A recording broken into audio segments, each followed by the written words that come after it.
Assalamualaikum warahmatullahi wabarakatuh. Hari ini kami akan mempresentasikan tentang analisis klaster menggunakan metode K-means untuk pengelompokan kabupaten atau kota di Provinsi Sumatera Utara berdasarkan indikator Indeks Pembangunan Manusia tahun 2022. Analisis ini disusun oleh Dewi Yuliati, NIM 2301556001 dan Pratiwi Winastuti, NIM 2201556007. Publikasi Indeks Pembangunan Manusia Provinsi Sumatera Utara 2022 merupakan publikasi tahunan Badan Pusat Statistik Provinsi Sumatera Utara. Publikasi ini menyajikan angka IPM Provinsi Sumatera Utara dan kabupaten atau kota, serta dilengkapi dengan komponen pembentuk IPM yaitu angka harapan hidup, harapan lama sekolah, rata-rata lama sekolah, dan pengeluaran real per kapita yang disesuaikan. Indeks pembangunan manusia merupakan indikator yang mengukur kinerja pembangunan yang digunakan untuk mengetahui peta pembangunan manusia, baik pencapaian, posisi, maupun disparitas antar daerah. Pencapaian pembangunan manusia di Provinsi Sumatera Utara menunjukkan peningkatan yang cukup berarti.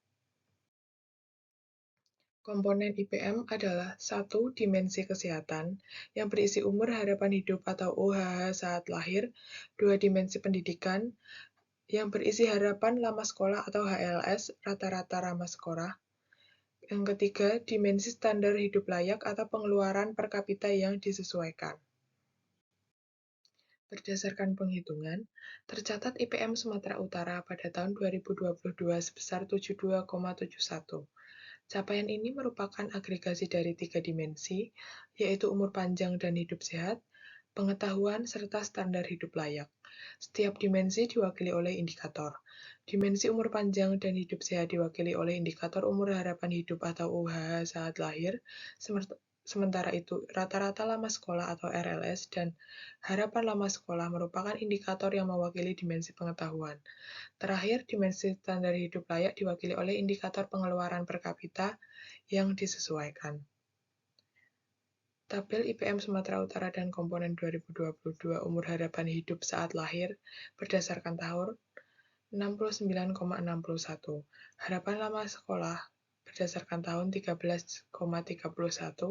Rata-rata sekolah berdasarkan tahun 9,71.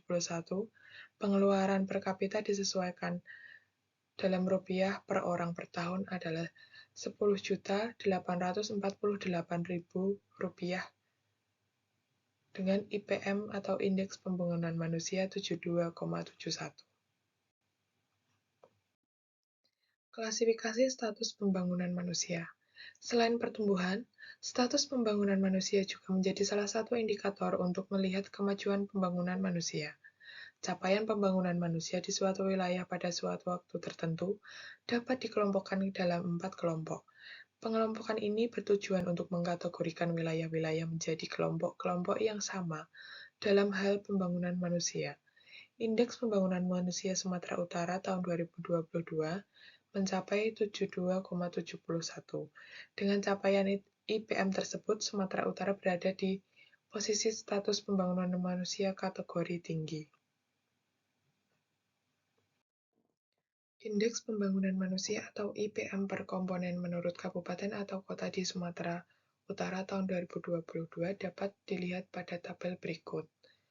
Tabel tersebut berisi nama-nama kabupaten atau kota, poin angka harapan hidup per tahun, harapan lama sekolah per tahun, rata-rata lama sekolah per tahun, pengeluaran per kapita disesuaikan dalam Rp1.000 dan kolom IPM. Penerapan K-means clustering berdasarkan IPM Kabupaten atau Kota Provinsi Sumatera Utara.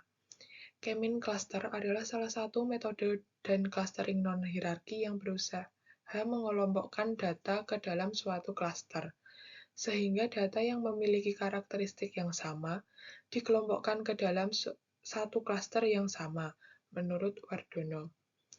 K-means termasuk algoritma clustering dengan proses berulang-ulang. Huruf K diartikan sebagai jumlah klaster yang hendak dibuat. Selanjutnya, nilai K ditetapkan secara acak. sedangkan means adalah nilai sementara yang menjadi pusat dari klaster atau yang disebut juga dengan centroid. Setiap data yang ada dihitung jaraknya terhadap masing-masing centroid dengan memakai rumus Euclidean sehingga dihasilkan jarak terdekat dari setiap data dengan centroid. Hasil dan pembahasan. Pengumpulan data diambil dari Indeks Pembangunan Manusia melalui Badan Pusat Statistik Provinsi Sumatera Utara yang mencakup seluruh wilayah administratif Provinsi Sumatera Utara. Penentuan Key Optimum Cluster. Penentuan jumlah klaster optimal ditentukan dengan menggunakan metode ELBO. Metode ini menggunakan nilai sum of square error atau SSE dari masing-masing jumlah klaster. Semakin besar jumlah klaster, maka SSE akan terus mengecil. Jumlah klaster optimal akan terlihat seperti pada grafik berikut. Dari plot di atas, terlihat bahwa perubahan WSS dari K sama dengan 3 ke K sama dengan 4 mulai bernilai cukup kecil. Artinya, hasil reduksi WSS dari penambahan satu klaster untuk K sama dengan 4 tidaklah terlalu berarti dan dapat diputuskan bahwa K sama dengan 3. Uji K-means clustering.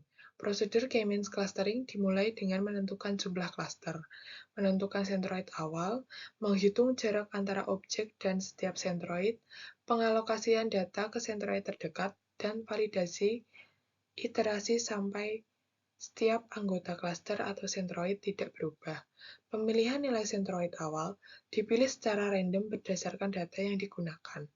Hasil clustering dengan 3 klaster dapat ditampilkan seperti gambar berikut.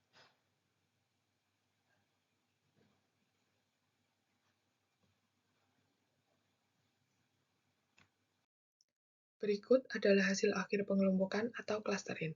Yang termasuk dalam klaster 1 adalah Mandailing Natal, Tapanuli Tengah, Humbang Hasudutan, Pakpak Barat, Samosir, Padang Lawas Utara, Padang Lawas, dan Gunung Sitoli. Yang termasuk dalam klaster 2 adalah Nias, Nias Selatan, Nias Utara, Nias Barat. Yang termasuk dalam klaster 3 adalah Tapanuli Selatan, Tapanuli Utara, Toba Samosir, Labuan Batu, Asahan, Simalungun, Dairi, Karo, Deli Serdang, Langkat, Serdang Begadai, Batubara, Labuan Batu Selatan, Labuan Batu Utara, Sibolga, Tanjung Balai, Pematang Siantar, Tebing Tinggi, Medan, Binjai, dan Padang Sidempuan. Yang terakhir adalah plot clustering. Hasil dari plot clustering atau yang tampak seperti grafik berikut menjelaskan bahwa sumbu X dan sumbu Y merupakan komponen-komponen utama atau principal komponen yang diformasi dari 5 variabel yang terdiri dari AHH, HLS, RLS, PPK, dan IPM. Standarisasi data masing-masing komponen ini menjelaskan variansi data yang terjelaskan setiap komponen, masing-masing sebesar 59,2% dan 19,6%. Daerah yang berwarna biru menunjukkan klaster 1, daerah yang berwarna merah muda menunjukkan klaster 2, dan daerah yang berwarna hijau menunjukkan klaster 3.